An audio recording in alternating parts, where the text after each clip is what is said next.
नमस्ते। सफलताको कथामा आज कुरा गरौँ काठमाडौँको मेयर बालेन शाहको। बालेन शाह एक साधारण व्यक्तिबाट कसरी द बालेन शाह ब्रान्ड बन्न सफल भयो भन्ने बारेमा केही छलफल गरौँ। हामी एक र्यापरबाट के चाहन्छौँ? एउटा राम्रो गीत, राम्रो सङ्गीत। तर र्यापर बालेन शाहको कहानी नै फरक छ, जसले देशको विकासको लागि आफ्नो र्याप म्युजिकलाई नै छोडेर देशको विकासप्रति दिनरात नभनी लागि परिरहेको छ। काठमाडौँमा जन्मेर हुर्केको बालेन शाहको पहिलो माया नै म्युजिक हो। पेसाले इन्जिनियर भए पनि प्यासन भने सधैँ म्युजिक नै थियो।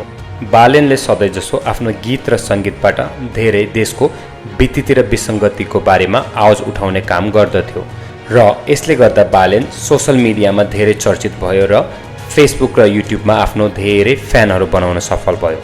यसको फाइदा उठाउँदै बालेन काठमाडौँबाट स्वतन्त्र मेयरमा उठ्यो र काठमाडौँको 15औं मेयरमा जित हासिल गर्न सफल भयो।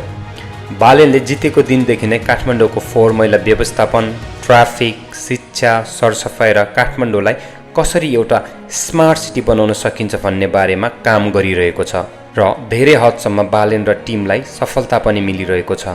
यसै बीचमा कति धेरै बाधा अप्ठ्यारोहरू पनि आइरह्यो, तर पनि आफ्नो कामबाट कहिले पछाडि हटेन। बालेन शाह एउटा यस्तो उदाहरण हो, मानिसमा प्यासन, डेडिकेसन र इमान्दार भयो भने देशलाई धेरै परिवर्तन गर्न सकिन्छ भनेर। त्यसैले जहिले आफ्नो प्यासनलाई इमान्दारितापूर्ण काम गर्दै जानुहोस्, एक दिन सफलता सबैलाई मिल्नेछ।